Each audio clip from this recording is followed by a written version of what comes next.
Hello, everyone. I'm Hans Engel from the Directors Guild of Canada. Thank you for joining us for this year's online version of DGC Visionaries. Over the last few years, DGC Visionaries has become a must-attend event at many of our top film festivals, bringing together some of the most interesting filmmakers with films at the fests. This year, we're taking Visionaries online and sharing it clear across the country, highlighting as many brilliant filmmakers coast to coast as we can. All DGC Visionary sessions are being recorded and will be posted on the DGC National YouTube channel. Tonight, we're talking with Aisling Chin-Yee and Chase Joynt about their film No Ordinary Man, programmed at TIFF, Finn Atlantic Film Festival, Calgary International Film Festival, Inside Out, and Vancouver International Film Festival, among others. Our moderator is Joy Donnell. She is a producer, author, and strategist dedicated to the power of storytelling. She serves as Chief Visionary for Superjoy Media and is co-founder of CME, the Center for Intersectional Media and Entertainment. She recently co-produced a short film about women's suffrage and intersectional feminism called After the March, and has devised and launched creative content campaigns for the Africa Channel, Warner Brothers, and many others. Her latest book, Beyond Brand, Master Your Power, Joy, and Media to Live Your Legacy, dives into using media, community, and storytelling to build a living cultural legacy. You can connect with her on Twitter and Instagram through her handle, Do It in Public, and Joy can be found online at doitinpublic.com. I'm thrilled to introduce our featured directors. Chase Joynt is a moving image artist and writer whose films have won jury and audience awards internationally. His latest short film, Framing Agnes, premiered at the 2019 Tribeca Film Festival, where it won the Audience Award at Outfest in Los Angeles, the Juror Award at the Ann Arbor Film Festival, and is being developed into a feature film with support from Telefilm Canada's Talent to Watch program. Awarded the EP Canada Film Capital Award for Emerging Canadian Artist, Chase's first book, You Only Live Twice, co-authored with Mike Holboom, filmmaker, was a Lambda Literary Award finalist and named one of the best books of the year by the Globe and Mail and CBC. Just amazing. Aisling Chin-Yee is an award-winning filmmaker based in Montreal and Los Angeles. Aisling was named one of Canada's Rising Film Stars by Now Magazine 2019. Her feature film directorial debut, The Rest of Us, starring Heather Graham, Sophie Nélis, and Jodie Balfour, premiered at TIFF in 2019 and has released widely around the world. As a producer for over a decade, Aisling has been lauded for her fresh and unapologetic vision in both feature films and documentaries. Aisling produced the award-winning feature film Rhymes for Young Ghouls, directed by Jeff Barnaby, which was at a TIFF Top 10 film and won Best Director at the Vancouver International Film Festival, as well as the award-winning feature documentary Last Woman Standing that same year. 2014 marked her year as writer and director with the short film Sound Asleep, which premiered at Lucerne International Film Festival. In 2015, she directed the multi-award-winning documentary Synesthesia that won Best Short Documentary at the International Crossroads Film Festival. She produced the gritty urban drama The Saver that was released in spring of 2016, and the political documentary Inside These Walls that same year. She's busy. It's amazing. Alongside filmmaking, Aisling is an outspoken advocate for equality and diverse representation on and off screen. In 2016, she co-founded the After Me Too movement, which includes a fund, roundtable series, and report that brings to light the issue of sexual misconduct in the entertainment industry. In 2018, she was selected in the inaugural cohort of professionals in the 50 Women Can Change the World in Media and Entertainment in Hollywood. These are amazing people tonight.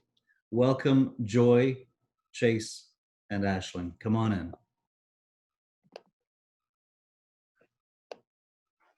There they are. Welcome. Fantastic to have you all here. And congratulations really on the film. It's an amazing piece of work. Thank you. Thank you Now, so before much, I hand Hans. over to these guys, I'd like to point out to those tuning in the Q&A button at the bottom of your screen. That's where you can type in questions. Joy will be watching those questions coming in throughout the conversation and curating, using the questions as she sees fit. She may not be able to get to all of them, but she'll do the best that she can. Really looking forward to this conversation. Aisling, Chase, Joy, over to you, and I will see you all at the end. Looking forward to it. Thanks, Hans. Thank you. Thank you so much, Hans, for that amazing introduction. And I just have to say, Chase and Aisling, like, I want to say congratulations too, even though I know you all and I've said it before. Congratulations on such an extraordinary film. It's absolutely beautiful. Thanks, Joy. So, you know, we heard a little bit about your backgrounds, you know, in the lovely introduction that Hans did. And obviously, I'm talking to two people who understand deeply how stories shift things, right? Like how it expands our humanity, that is dedicated to actually, you know, changing the way that we're telling stories on screen. But I just kind of want to go a little bit into, you know, that question, the question that kind of like starts like, how you got to this place. And maybe, Ashley, I'll start with you, and then Chase, I'll jump to you. Like, how did you actually become a storyteller in this way? Oh, it's so interesting. Well, I've always been attracted to storytelling since I was a kid, since I was young. I loved writing stories. I thought that was what I was going to end up doing when I was a little person. It was either be a veterinarian or be a storyteller. And I'm not a veterinarian, so I only had one other choice. But yeah, it was always just, you know, having a big imagination and just seeing myself and trying to see myself in various storylines and adventures and books and all of those different things. And also trying to pursue acting when I was a kid. And one of the things that was very you know, noticeable for me as a young child was that I didn't see people who looked like me on screen. I didn't see families who looked like my family, a mixed race family, on screen. So where would I be able to be part of the storytelling that I was attracted to, which was film and television? But it was always something that I still wanted to do. So in that, and I kept creating, and then I moved to Montreal and I studied filmmaking at Concordia University and pursuing that, and then just loved the kind of collaboration I was doing with my peers and with people in the community and everything like this. And just first started, you know, still always wanting to be a writer and director. That was always my passion, to be that, you know, that creative helm, but loving collaborating with people and building teams and seeing the potential in others, and just wanting to see someone's vision, you know, come to screen. And so I started working in various capacities in various places. And one of the things I always found myself gravitating towards, the types of stories, were stories that I hadn't seen told before, you know, or points of view I hadn't seen told or represented properly, or what I thought was properly, just represented in a complex and nuanced way that often stories about white North Americans is centered so much, you know, or white Europeans is centered so much. So that, you know, became a focus and a shift, and to work with filmmakers who also were coming from different points of view and different backgrounds and genders and whatnot. So, and then that kind of got me here, you know, I guess, like wanting to really, you know, not take off the producer hat. I love producing films and I love collaborating with people, but really being the creative lead on a film, on a story, and just and wanting to take that on and knowing that, like, my talents that I think that I have innately in ways that I see stories being told would best be served in that role. And so that's where I started pursuing, you know, quite seriously in the last 5 or 6 years. I love that. So Chase, what about you? I mean, again, you could do anything that you want to do, you know, in the world. So why this industry? Yeah, it's a great question. And it's funny, we've answered a lot of questions together, but we've never actually answered this question out loud together. And there's many resonances in our stories. I went to theater school at UCLA and very quickly found myself absorbed in activist communities who were organizing against gender and sexual-based violence, and really started thinking about film and video from an activist perspective early on. I started making my own movies, in part in response to what I felt was a lack of representation of trans and gender nonconforming subjects that made sense to me in culture. And in the many years since then, collaboration has really become my most enduring methodology. And I think all of my nonfiction work is really pushing back against some of the kind of formal mechanisms of solo authored authority, and always trying to think narratively in multiples. Oh, that's beautiful. So, I mean, at what point, and I know that Ashley, you kind of touched upon this just when you were, looking and not really seeing yourself reflected back on screen, and Chase, you talked about this too, but do you remember kind of at what point it dawned on you like, oh, wait, like this media thing is actually like a pillar institution of society, and I can use this as a way to really do some things that I haven't seen done before? You know, I really source a lot of my early moving image inspiration from AIDS activist videos and makers. So in a Canadian context, people like John Grayson and Richard Fung and Mike Holboom, who were making cinemas of great urgency and learning along the way. And I really hold some of those early texts and early tricks with me as I journey toward longer form and perhaps more elaborate and financially supported projects. That makes sense. What about you, Ashley? Was anything else coming up? You're like, ooh, this is kind of like a ding ding moment at this point in my career. I mean, I think just, yeah, I think there was a few of them. I mean, like there was just like the first time I watched, The Goonies, or the first time I watched MathNet, or You Can't Do That on Television, or like any of these things that are like, way less serious than what she's just. But I was also younger. He wasn't watching John Grayson when he was like 7. but like just those moments of like just being like, this is so exciting. This is, just that attraction and that excitement you have when you're a kid, and you get to imagine and learn and play around in all of these different in these and watch these different mediums. So it was always kind of like, trying to recreate these stories that we were seeing and these stories that we were reading, like me and my brothers and the neighborhood kids doing this kind of stuff, that it was always like an outlet of creativity. And then I remember the first film as a teenager that really, and again, this has nothing to do with the types of films I may be making now, but the first film as a teenager that was like, oh, I am now understanding what the way that cinema can like emotionally manipulate you in a way that like someone behind the camera and someone in front of the camera is doing something to my feelings in a way that is like all encompassing all my senses. And that was watching Trainspotting for the first time, and it was just like the sort of like hyperbolic way, and the use of music, and like it's crossing of like this really traumatic, topic, and also very funny as well. And it was just like, I'm getting a lot of feelings just about, that I know that I'm being taken on a journey with somebody that's at the helm of that's doing this, and it's clearly a ride that I'm supposed to be on. And so from that, I started seeking out like, geeking out on different directors in the 90s and stuff like this. And then I think the first time, that I saw, like Lynn Ramsey was a big influence for me, seeing The Rat Catcher and seeing her tell these stories. I'm very attracted to coming of age stories.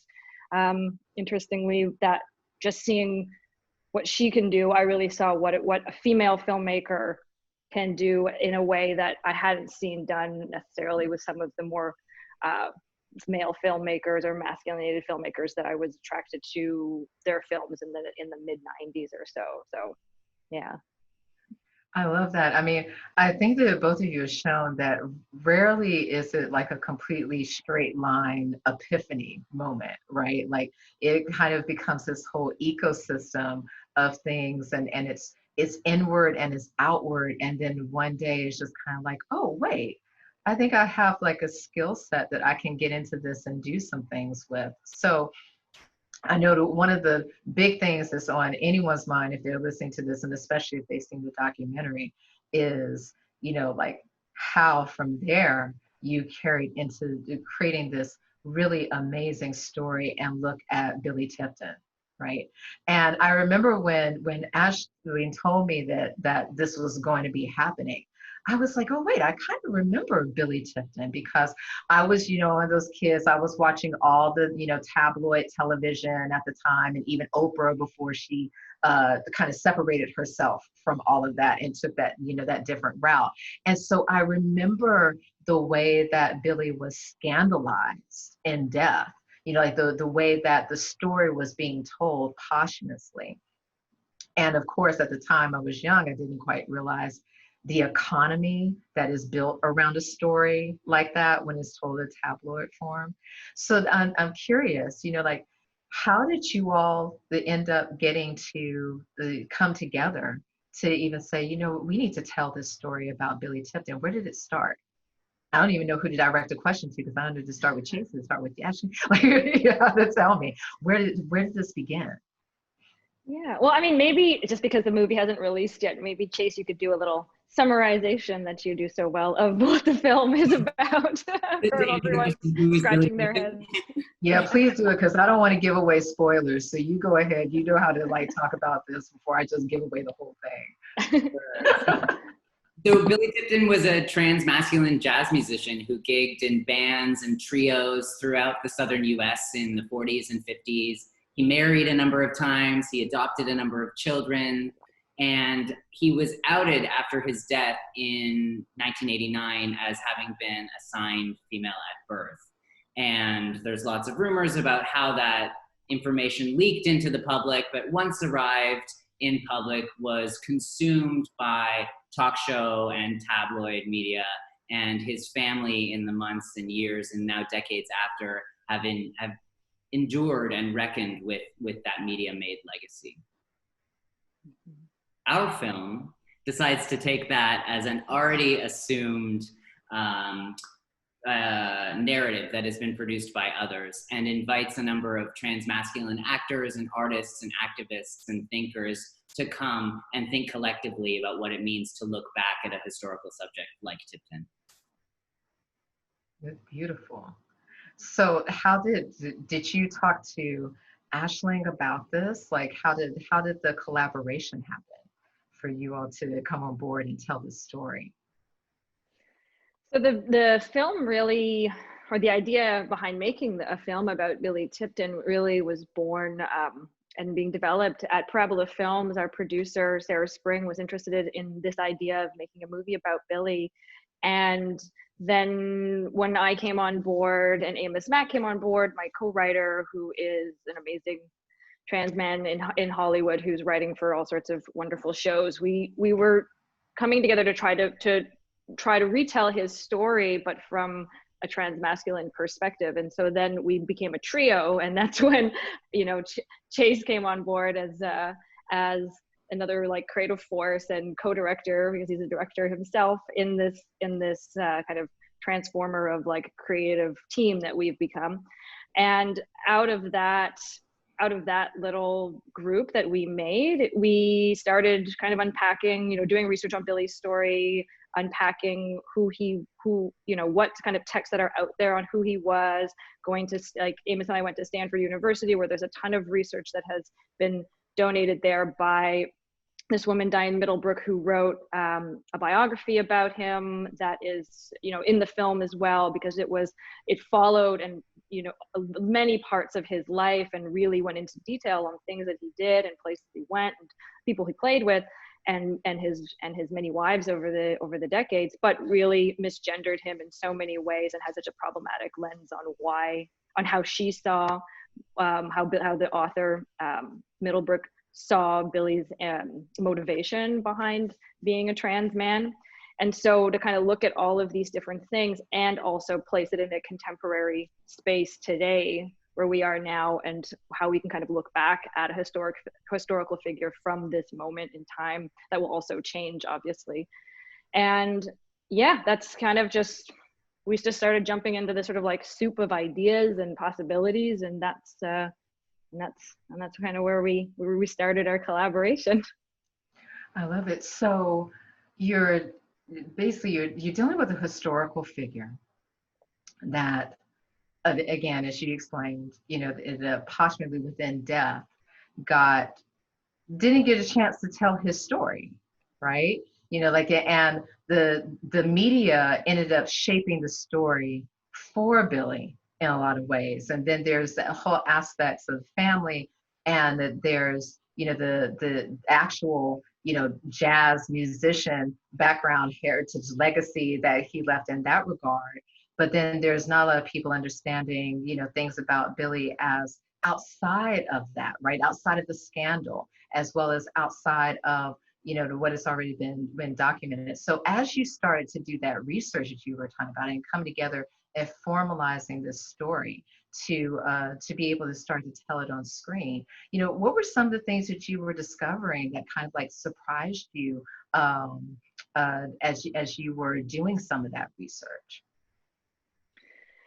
The one great thing about having access to all of this material that this biographer had collected was that we were really able to go and learn and read and read through the letters and all of his show show flyers and all of these different things where he had been along the way. And so his personality definitely shone through in a lot of that. Like he would do, he would be doing sets, which between sets, before a supper club, he'd be telling jokes, and they would have like a kind of 2-man routine on stage. And it was just, you saw his kind of humor come out of this on the page. And this is, one of the things that when we talk about this film, and one of the things is that we don't have any there are no moving images of Billy Tipton. There wasn't any footage that we can find, and we looked quite extensively, that has him playing and saying these things like live or any family recordings, except for audio recordings and rehearsal recordings and his actual albums that he created.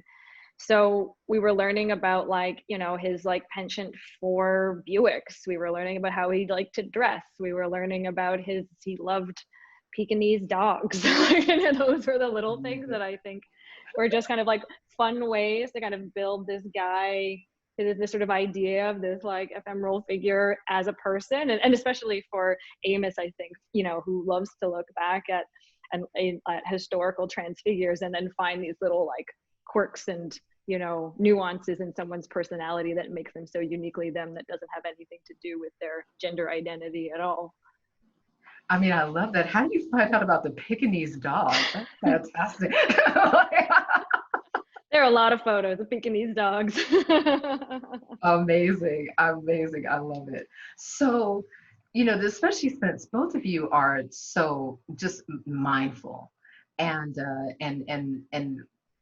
beautifully gifted at focusing that mindfulness when it comes to telling the story, right? To making sure that you're honoring the human being that you're actually telling the story about.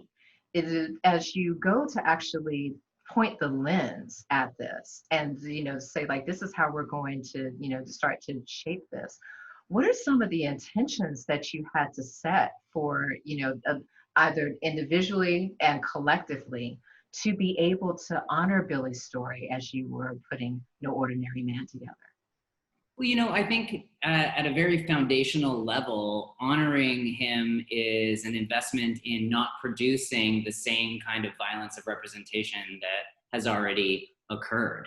I think that I borrow a lot from my theater school training, which is to say, study really hard, learn your lines, rehearse, and when you get out on stage, let it all go and see what happens. And I think that there's some resonance there in documentary settings, which is to say, know your questions, know your research, know your history, know your intentions, and arrive on camera with people and figure out where you're going to go together. And I think that, we spend a lot of time with transmasculine actors in the waiting room of a casting agency where they understand that they've arrived to participate as themselves in a documentary about Billy Tipton and transmasculine history.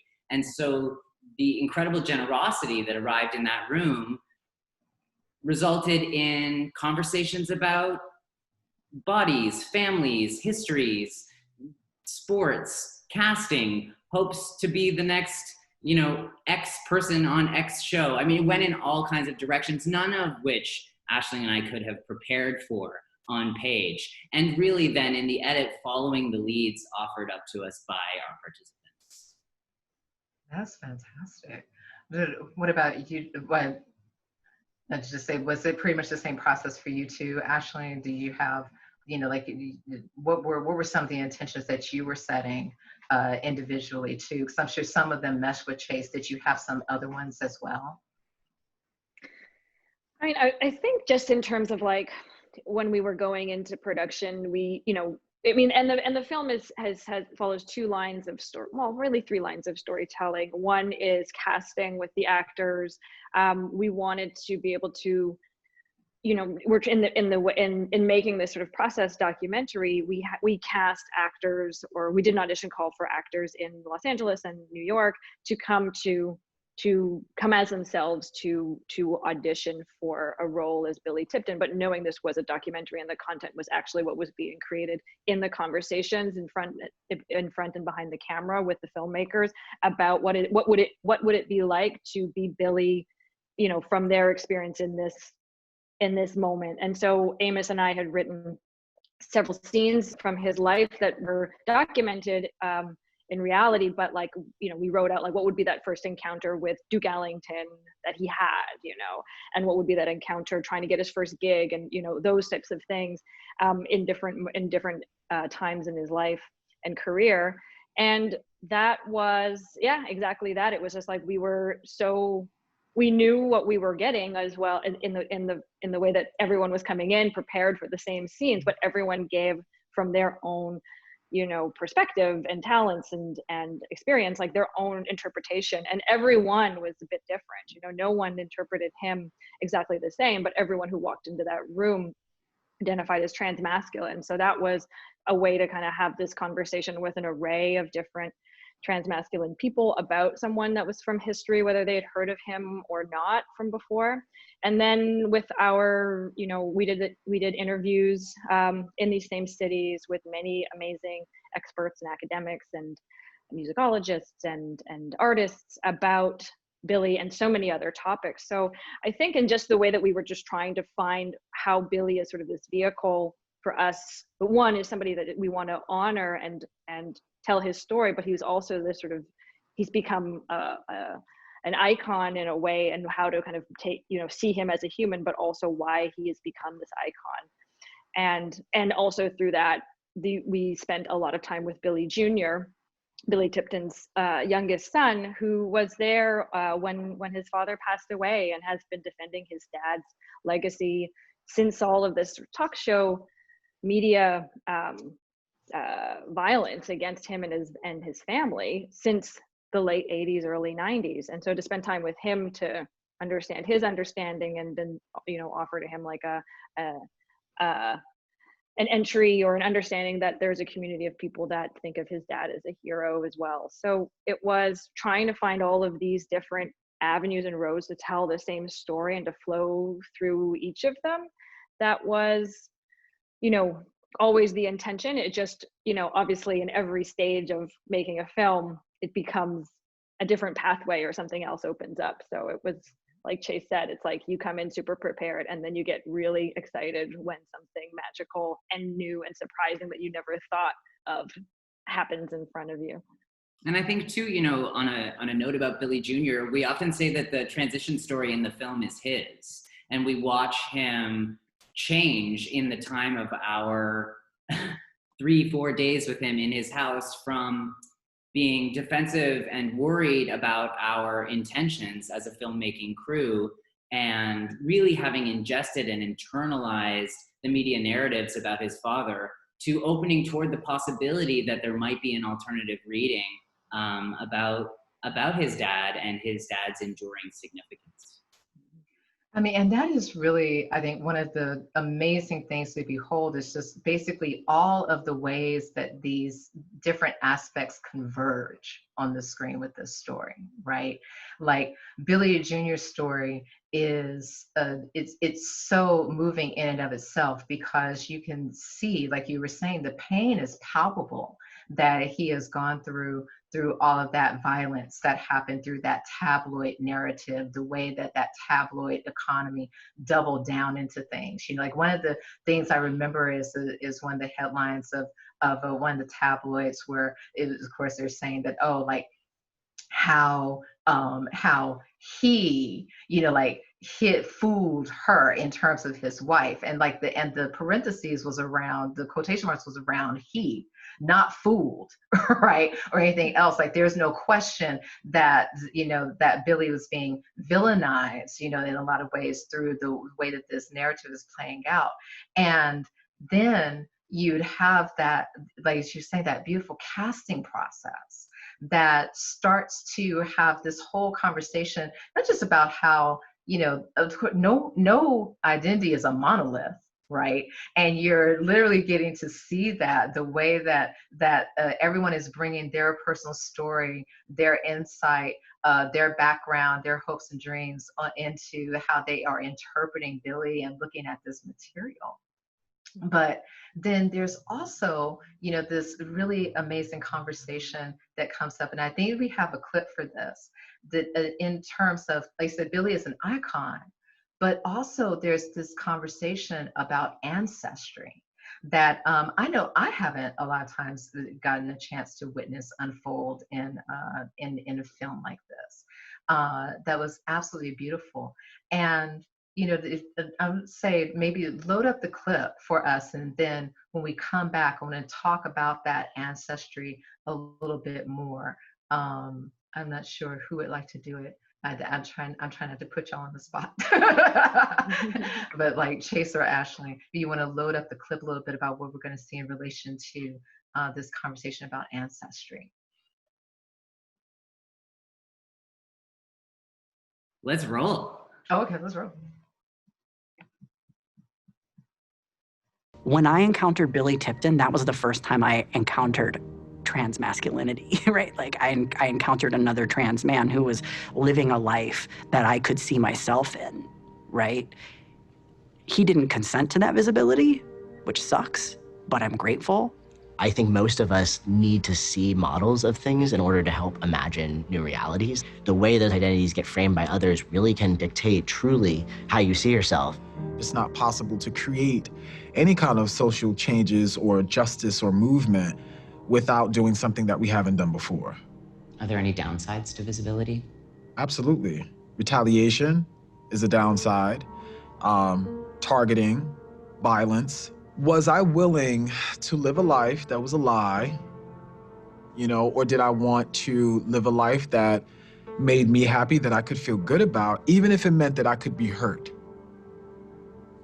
The decision was pretty simple, you know what I mean? I'd rather live my life standing up on my own two feet than being on my knees, pretending to be something that I'm not, simply because other people are uncomfortable about my experience. You know, often people say, well, how do you square that Laverne Cox and Janet Mock are household names and Black trans women are the most vulnerable population to premature death?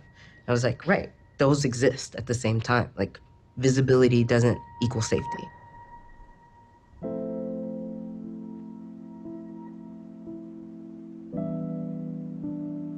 I know that when after he passed away, they didn't find his bindings or anything like that around the house. So to me, that says that he was fully aware that he was dying and that he was doing whatever he had to do to get rid of things that would make people question or wonder. He was just trying to, you know, get rid of that part of that part of him. Makes me wonder whether he had an inkling that he was dying and didn't want that found, you know. If I ever found out the secret myself, I probably would have kept it And had he been alive, I probably would have not talked to him about it for a while. But eventually, I would have. How does it feel to know that you're the last person who's carrying the story in this way? Lonely, very lonely. Gosh, I look back on it and think, how did I ever get through all that? So. Yeah, it's so much to carry alone. Or to feel like you don't have a community. Well, it's better now, I've answered these questions thousands of times, but you're asking them in such a way that I'm like, oh, wow, so. And actually having to make me think of a lot of things from back then again, just not roll it off. So. Yeah, your dad's story is very important to me. It makes me feel emotional, and I feel very grateful to be here with you. I'm a trans person. I don't know if you know that. And I think about, and I think about how lots of people in my world, in my community, look to your dad as a kind of hero, as someone who was able to live an incredibly successful and vibrant life at a time when people didn't have any resources.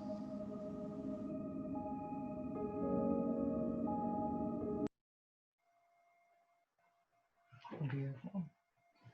So that there was a lot in that, right?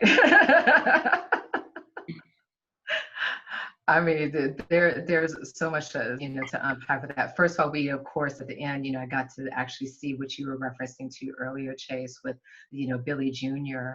actually like understanding more about his father's history and impact, cultural significance, even than just what he had internalized and come to think of with everything.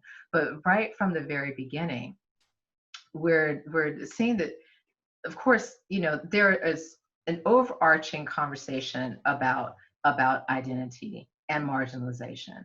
And within that, we're even seeing that with, Black Lives Matter movement that has not been stepping up the way that it needed to for Black trans lives, because how is there liberation for Black lives without also Black trans lives?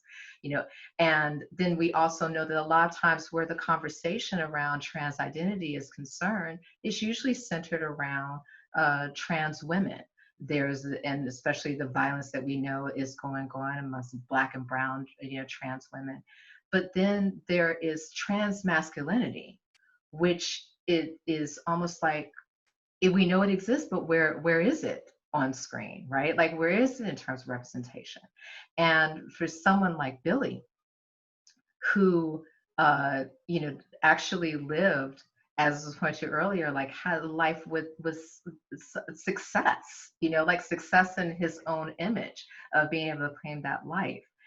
There's this whole ancestry conversation for me that I see unfold about this is part of the power of what really amazing storytelling can do, right?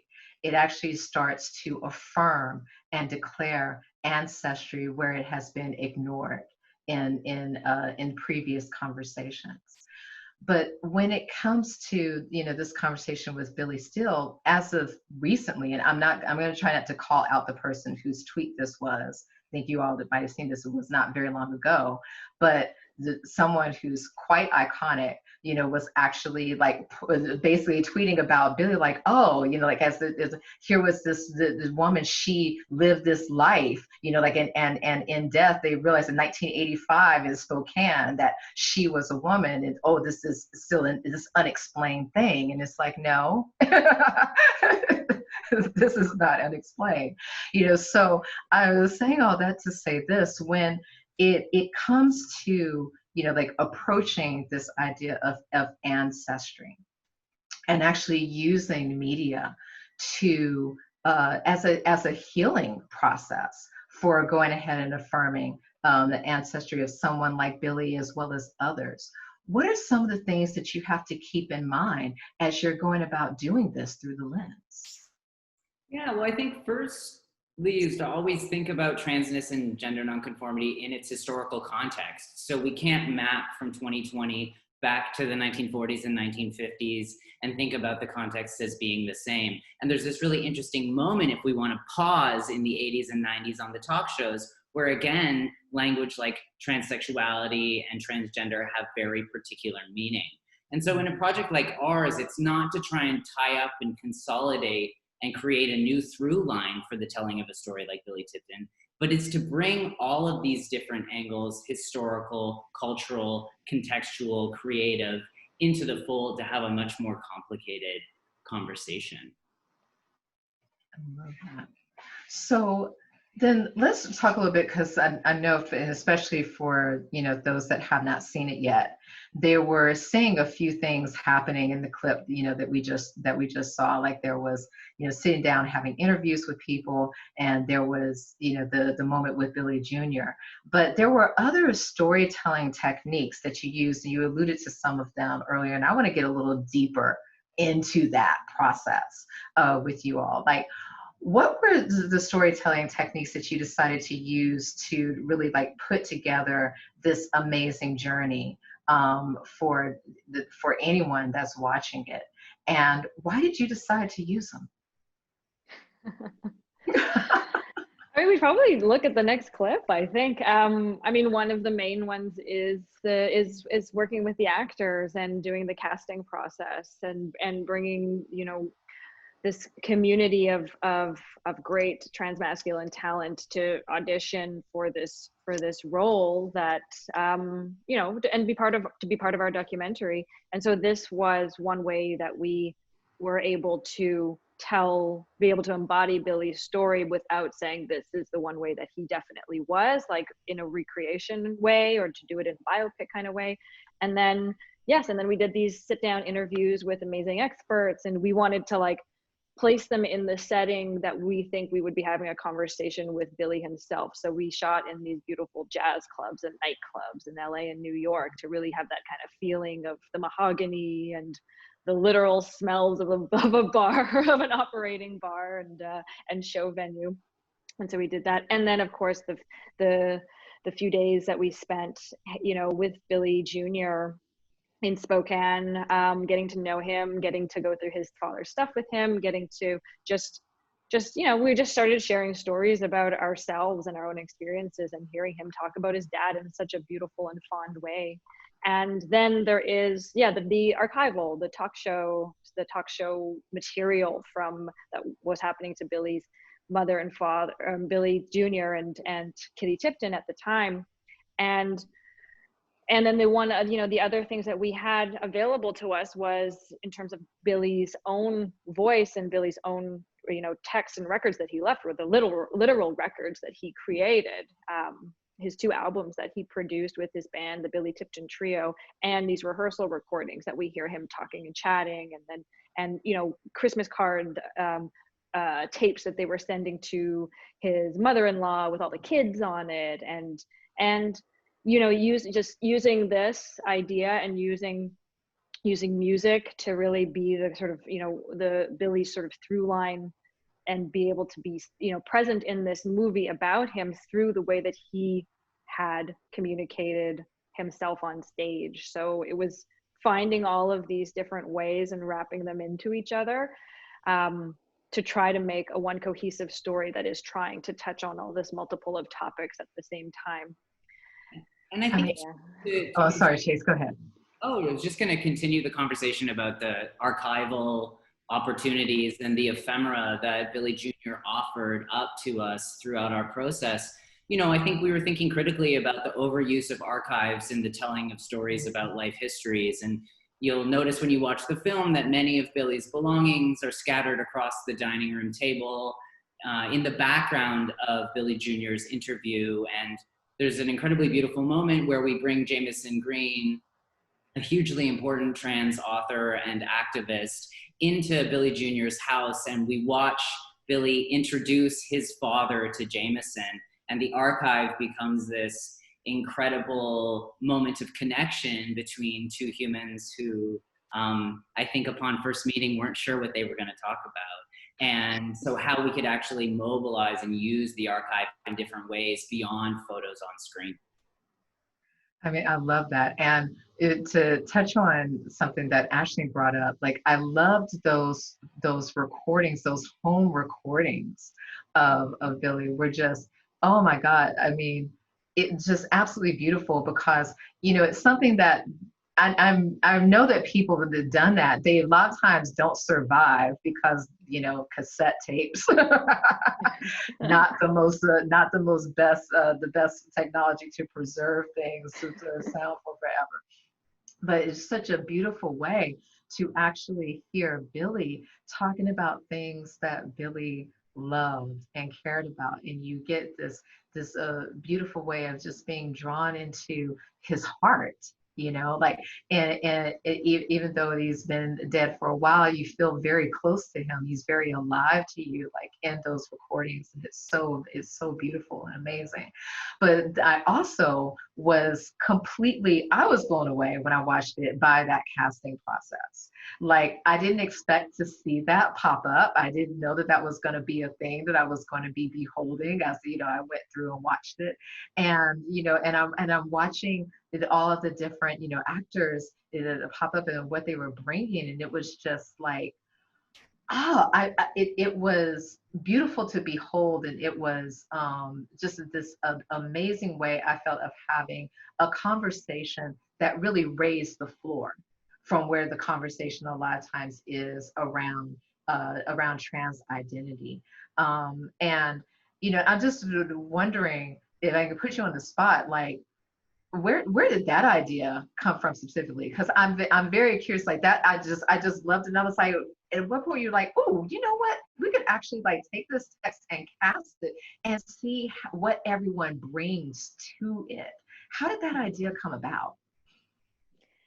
It came about when like very early on when Amos and I started writing it. It was, you know, in the imagining of Billy's life and what he was going through, and the sort of scripted, you know, if we could script it, or if we were a fly on the wall in this moment that was, you know, made to be significant, or, you know, any kind of like milestone that would be in anyone's life, like, you know, as a teenager trying to get your first job, or, you know, meeting an icon of yours like Duke Ellington, or, you know, like so many, or seeing somebody, you know, going to a radio station and seeing somebody who's, you know, potentially, you know, somebody who looks like you. So we were really curious about what those encounters could be like. And again, it was just like, oh, we seem like we're kind of going down a well-trodden kind of boring recreation road if we go and like, well, we'll do it, we'll get the whole set, we'll do the thing, and then we'll make this moment. And then it's like, and for why? Because we don't really know if that's what happened there. We don't know if that was the experience. So it's not really about trying to create something that someone can't just have the beauty of imagining and just putting themselves in their shoes and just going, well, there's such an amazing amount of transmasculine talent that's out there. Why just pick one Billy when we can get a whole whack of Billies to really interpret it, you know, and to make that part of the process? Because again, we know that we made a movie that was, you know, that we started working on in 2018, we shot it in 2019, and it's getting released, you know, at the tail end of very strange year 2020. So it's like this whole idea of who Billy is and how to imagine him can still evolve and grow and change and, you know, blossom and become more complex than even what we were thinking in this past year that we were making it. So it wasn't to make something concrete that just sort of was stuck there. And we had a lot of fun with it because then it allowed us to not just have to cast somebody who was, you know, blonde and white and blue-eyed and 5'4" and all of these things, you know, that Billy was. So it opened up a lot of possibilities.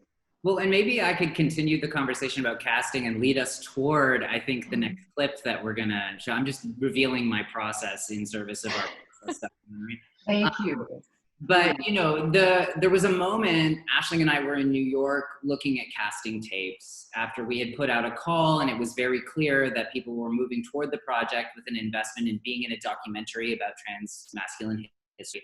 And Marquis Vilson's self-tape popped up on the screen, and Aisling and I both just sat, sort of jaws open, watching this incredible performance. And very soon thereafter, I think I leapt out of my seat in celebration of the recognition that this human was a hugely important human in my early coming of age as a transmasculine person, as he was a featured subject in a documentary called The Aggressives, which came out in the early 2000s, and which was featuring Black and brown transmasculine men in New York. A hugely important documentary text in my own self-becoming.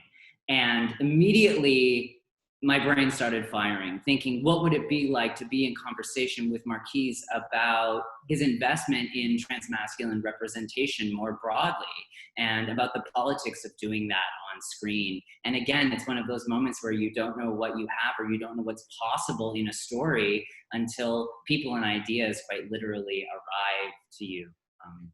I love that. And that was one of the most, and I mean, to point to what both of you were saying, you know, like to see that casting process, and there were, you know, I knew what Billy Tipton looked like, right? And I'm watching everybody that's coming in for the casting, and I'm like, oh, what's going on? What's happening? What's happening? What's happening? It's like, and the more that are coming in, I'm like, wait a minute, what's happening? Right? Like, what am I about to see? And I love that she's like, I feel like that perfectly leads us into the next clip that I want to show, which is what I call like y'all had like this collabo magic, you know, like one of those moments that we hear about, you know, like we all know that it exists. It's that lightning in a bottle type of thing. And it's actually captured on screen. And we wanted to share this with everyone that's watching because it is tethered to this casting process storytelling technique that you use. So it's like, so if we can load that clip up, it kind of started with this idea of like, you know, the part of the script you had written where someone is approaching Billy and is like saying like, oh, I heard a rumor, right? And the Marquise Vilson is in this, you know, and he's asking like, wait, you know, how do you want me to play into this? Because am I just thinking like, oh, like, is it deeper? And as you start to have that conversation, this whole thing opens up, you know, and you actually capture that lightning in a bottle on screen. So I wanted to share that with everyone. And the actual scene that was written that starts off with that rumor line is, you know, it's supposed to be 2 a.m. at a nightclub. Billy's with his band after the show that they just played, and Duke Ellington and his band walks in to the club that he's playing, and it's a whole thing that like, oh, Duke Ellington's over there, and yeah, so that's I don't think we ever show in this clip the entirety of it. It's in the movie though. Yes, it's in the movie. Because it's in the whole movie. So yeah, I love that. Just to, you know, talk about that clip, and then I have some other questions, you know, like, and I think that too, like there was a question that even came in the, you know, in the Q&A where they were kind of talking about, you know, the significance and the broader perspective to the trans community. And I think that even this clip shows that it kind of answers that question in relation to that. So yeah, we're just waiting for the clip. Trans people's survival through history was based on invisibility, based on people's ability to either conceal their feelings of gender dysphoria or their ability to assimilate into society without being noticed. You see that, like, that people, you know, lived an entire life as, you know, the other gender, as it were, and were revealed post-mortem to be, you know, of the other sex. It's scary when like centuries of your survival have been based on not being seen. I think when people think about jazz as a genre, as a performance, I think the first thing that probably comes to mind is that it's a practice of improvisation. Improvisation is actually about making and doing with whatever it is that you've got at hand. So it's ripe for thinking through kind of questions of embodiment. and the ways that we're never far from performance and the ways that we navigate our bodies in the world. So I imagined this scene a couple of ways. One, that he would kind of throw out the joke as just kind of a throwaway, like pretending that he is not concerned, or that you actually want to see maybe a little bit of hesitancy, you know, because I'm trying to imagine this at this point. Where is this point in his life? This is 1954. He's in his mid-30s. He's 35. Yeah. So he's 35 years old. He's been living male since 14, or excuse me, 19, since 19. Oh, this is a long time.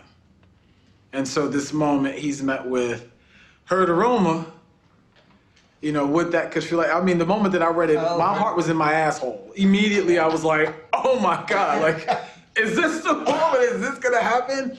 And then it doesn't. Do you want to see a little bit of playing with that, or? Yeah, I've never even thought of that. I'm just saying, I'm like, that's amazing. Yeah.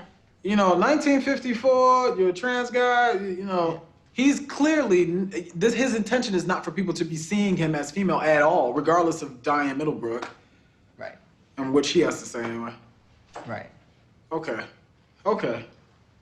Sorry, because I don't know if you were feeling that or what's going on. That's exactly what I thought actually before I actually continued on reading the scene. So. I never even. Okay. I'm ready when you are. Hey, I heard a rumor. The one about how it's time for you to retire? Yeah, I heard that one too. No clown. Duke's coming. To the Candlelight? He's gigging at the Elks Club, but you know this is the spot to get a drink after 2. Well, if he's smart, he'll get here sooner, catch our final set. See how the pros do it. Oh, you got something to prove to Sir Duke? Hey, I just offered to take over some of his fancy solos. Give his royal fingers a rest. Oh, tonight's your lucky night, then. Why's that? Oh, you could tell him yourself. He just walked in. Duke Ellington? Well, shit. Come on, let's go over there. Wait, hold on now. I'll go, but you do all the talking. Tell Jimmy to get his camera. The voice is such an important, not only metaphor, but actual physical thing. When people say, have you found your voice? Like, do you have a voice? Are you silenced? All these questions are all about, can a person say who they are? And you say who you are with your voice. Some people will say you can do it musically as well, but the ability to articulate who you are is so fundamentally important. And for anyone. But with trans people, this becomes really tricky. I could talk like down here all the time, but like it just doesn't feel natural to me. I feel like I'm like falling asleep. It could damage your Yeah. thriving. Yeah. You're supposed to talk like where it feels natural. You're a singer. Sort of, yeah. My voice still squeaks. It keeps dropping, so I can't get used to it. That's standard for anyone going through puberty, Yeah. like cis guys too. I still am like trying to make my voice sound deeper all the time. I made it. We like to think that you can always tell, right? But clearly there's anxiety if you look at the history of media. There's anxiety that trans people can fool you, that your eyes can be deceived. So there's a whole history of media where you see people and you don't realize that they're trans, and then something gives it away. And what is it that gives it away? It's one of two things. Either they get undressed and you see their naked body, but more often than not, it's the voice. It's such a volatile and complicated thing to imagine that we know what people's gender is from looking at them. And, you know, hair length, gait, height, these kinds of things, which may be different based on if you've stepped wrong on a stair one day. I love your interpretation of that rumor line too, because it's a question about passing. It's a question about how you are reading yourself versus how the room is reading you, always negotiating that boundary. I've lived on both sides of the coin, both being out and at periods of my life being stealth. And I remember, you know, those moments of like secrecy where somebody might be saying something to you and you're like, shit, am I being read right now? Are you about to out me? Are you gonna tell me something about myself that I already know? You know what I mean? Like, where is this conversation gonna go? So that whole rumor thing was like, oh my God, in 1954, first of all, I can imagine what it's like for people present day as well as the time that I was in, 54, I could not, there's no way that I could imagine what that feels like. In terms of thinking about the kind of politics of disclosure and the common way that we come to understand trans people in the past at the scene of their death is a very complex one, where I think many would imagine that they're unsure if they will be honored as trans people in death. When we talk about Billy Tipton or we talk about some figures who end up in the media, it is the retroactive titillation about their anatomy that becomes a way for the media story to grow and for a kind of marketplace to take shape. There's a real sort of obsession with the women in the story of trans men, because the media doesn't really have sympathy for trans people. They have sympathy for cisgendered people. That's the one that they're focusing on. But I think we also have to think about disclosure and outing as another form of harm. Because people are no longer able to speak for themselves, that harm is often masked over by questions like, well, what about the wife? Or what about the kids?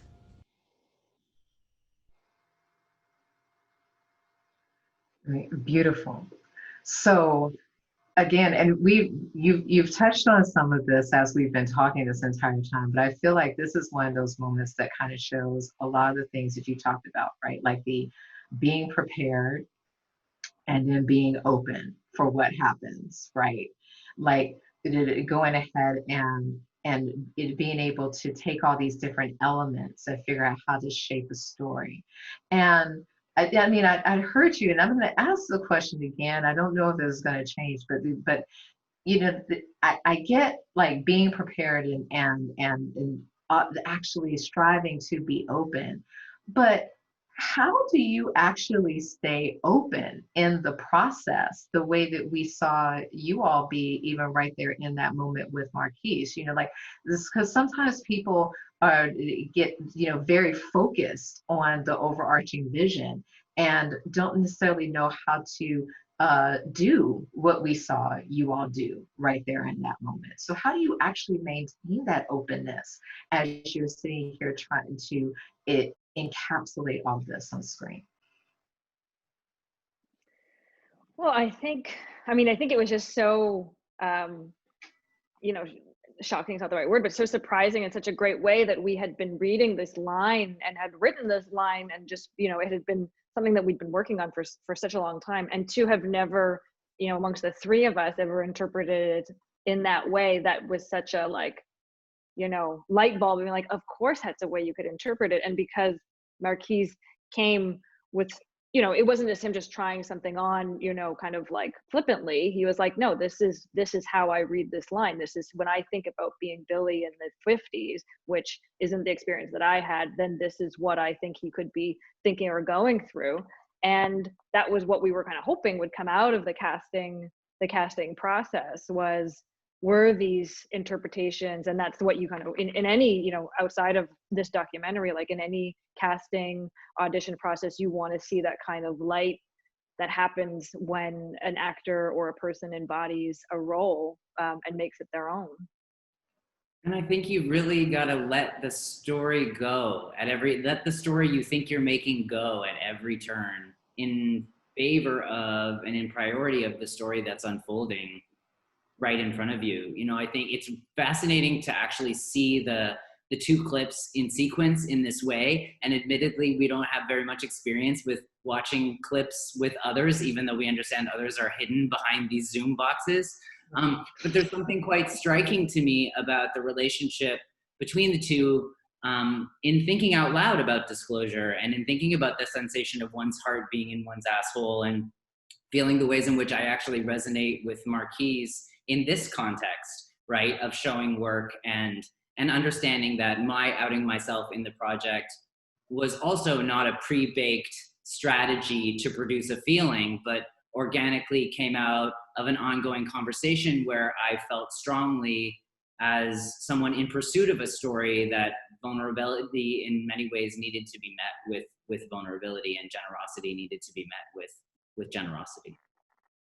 And then I'd love to, like, in terms of framing everything, you did a beautiful job of working in that, okay, like, as you were saying earlier, Chase, that, and even what Zachary Drucker, shares at the beginning, that the survival aspect for a long time has been not being seen, right? Which of course is even one of the obstacles to knowing sometimes who the ancestors are, because they had to successfully hide in plain sight in order to survive, right?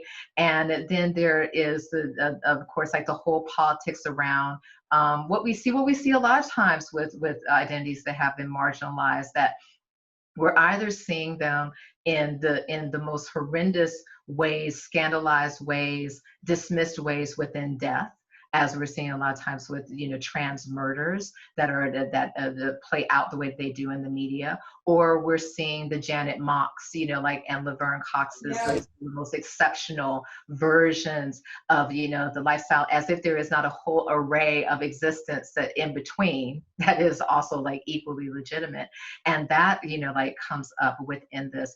And then you're also tying together too, where a lot of times the media sympathy in terms of how that narrative is, it's around the person who got supposedly fooled in the moment, not with not the sympathy placed on the person that was having to figure out how to survive in a hostile environment that does not want to recognize like their existence.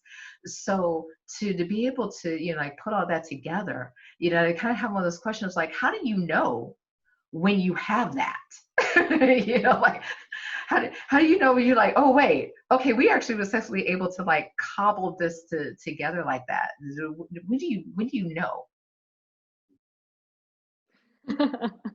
If you find out, you can let me know.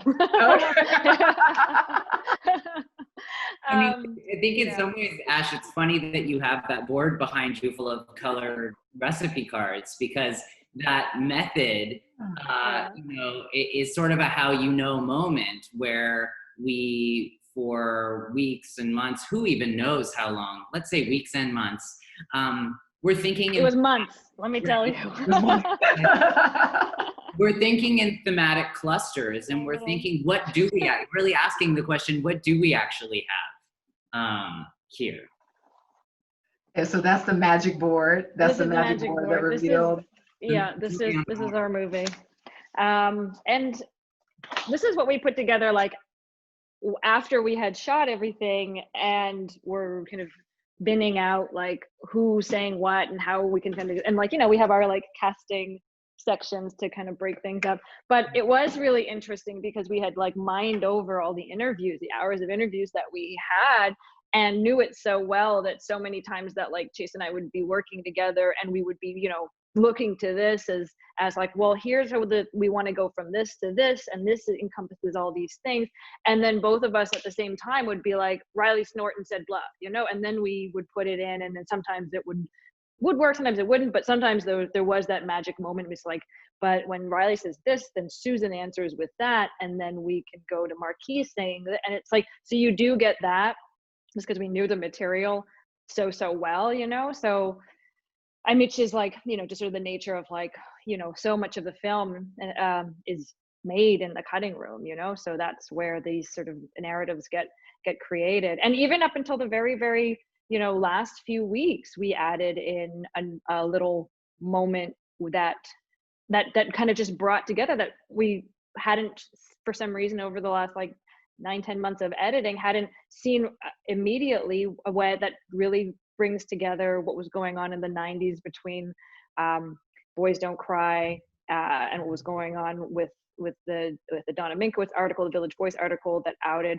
Brandon Tina, or was trying to frame Brandon Tina as a lesbian, as a essentially like a homophobic lesbian, to Boys Don't Cry coming out, to the biography dropping, all in this moment. And then Riley succinctly says that, and it was just like, oh well, obviously that should have been in the movie forever, but it's in there now, so we always had these like, these little magical moments coming out of it, but within like, here are the topics and the things, and here are the issues or the stuff we want to to hit, and then through line make sure that we had Billy Tipton's story, you know, in there, and have him, you know, sort of this ephemeral figure, and his music, and the music that was made by a contemporary musician, Rich O'Coin, who's also a great pianist, to like have his music come in to be part of that storytelling, and also feel like Billy's talking with us, you know, even just the way that we mixed it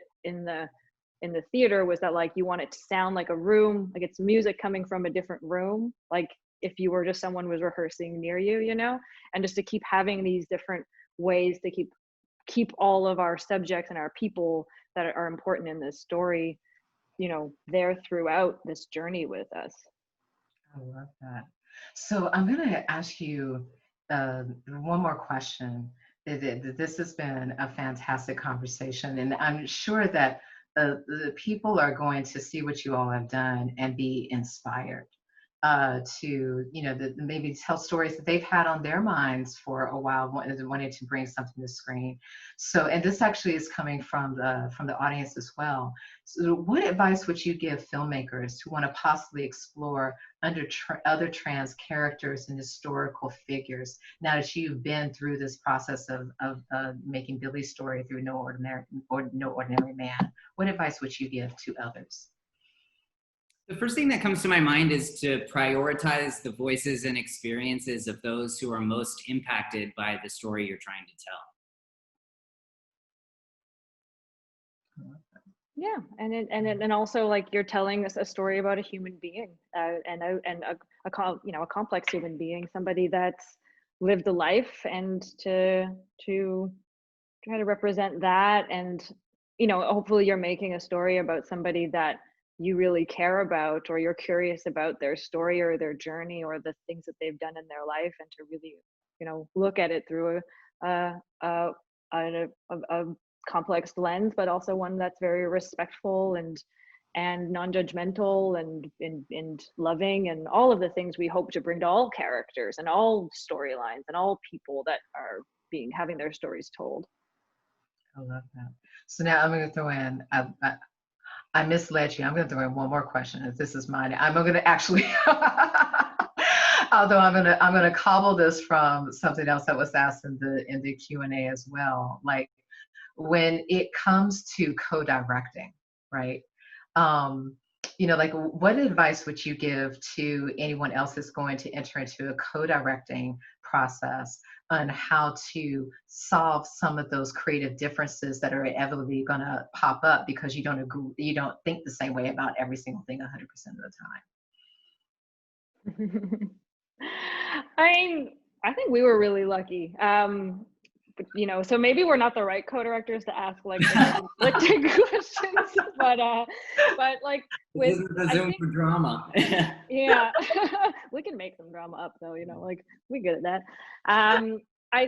You know, I think just as Chase and I started talking about the project creatively, we just clicked in so many ways, and the types of stories we want to tell, the way we want to tell it, the possibilities, like being open to all sorts of different types of structures and narrative ways of storytelling, and being really honest with each other about what we thought we could do, what we wanted to do.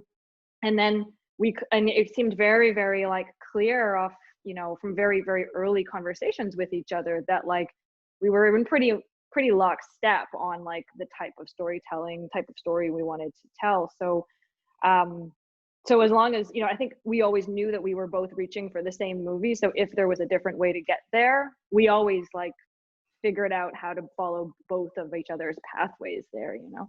I love that idea of like reaching for the same movie. It's a very beautiful way to phrase that. And I think, you know, part of what happened between us on set was a real deep trust in each other's skill sets, and to understand that we had made commitments to each other toward the fantasy of a project's future. And then when we're in the mix, it was this wonderful moment where I'd look at Ash and we would know we'd be working from the same playbooks, but we'd be in different places, having different conversations, attending to different things at different times. And so the co-directorial pursuit was really happening in different spaces at different times sometime. And then we would come back together and act as one. I mean, I love that too. I think that can be a whole thing, like reaching for the same movie, right? Like that's kind of is. So and again, that's intentionality, right? Like you have a commonality of focus, commonality of purpose with it, and then going about doing it the ways you need to do it in your respective ways and keep coming together to keep reaching for that same movie and being open and allowing it to evolve as it evolves also, and staying in communication and apparently using that magic board that you have behind you. Oh yeah, that was very much, you know, and again, having taken the time to build that together, so even though we are, you know, in different cities, we are always able to refer back to the board, to the plan at hand. And yeah, and I think we were incredibly honest with each other every step of the way too, and so know that like we can always voice a concern or an idea or something, and it was always in a safe space that we did this, and we would always talk things through, and then, you know, usually come to the same conclusion, or, you know, we try things out, and then, you know, we both knew when something worked, we would like start pirouetting around the room, or we knew if it was really wrong, we'd be like, okay, like let's get out of there and not tell anyone that ever happened. But to never be discussed again. But yeah, so we were very fortunate in the fact that we had a lot of confidence in each other. I love that. And again, okay, I mean, it does sound like such an obvious thing, but it actually isn't. Like, it's so important to work with people that you can be honest with, right? And actually have honest flow of communication. So this has been absolutely amazing. I mean, I just want to thank the both of you again for making such a beautiful film and sharing it with all of us so that we can actually have a completely different journey with Billy's story than I think we've ever seen before. This is absolutely beautiful. And again, thank you to Hans for those beautiful introductions. I think you're going to pop back on, and DGC for hosting this space so that we could have this great conversation. Yeah. Well, Thank you, Joy. All I can say is ditto to that. I mean, thank you so much, Chase and Aisling, for that amazingly honest and open conversation, and for an amazingly honest and open film. I mean, it's incredibly insightful and frankly incredibly important. And I hope everybody goes to see this movie. Congratulations, and thank you again.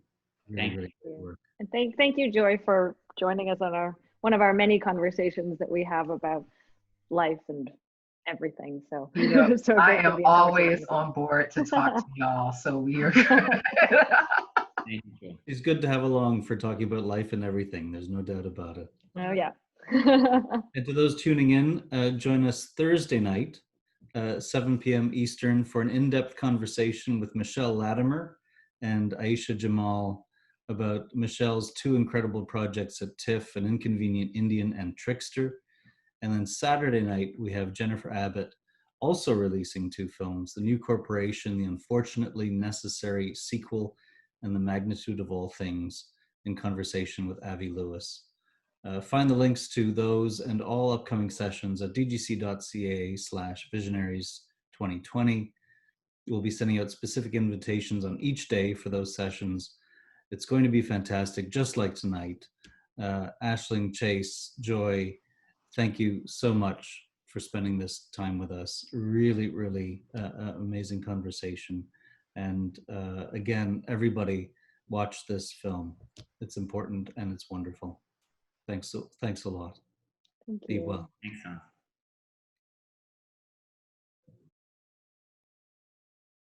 Thanks, Joy. Okay. Thanks, Joy. I think they're still recording, so we should log off.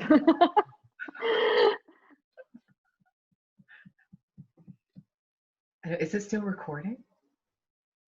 Okay, I'm gonna say goodbye to you guys. Talk to you soon. Good night. Thank you. Bye.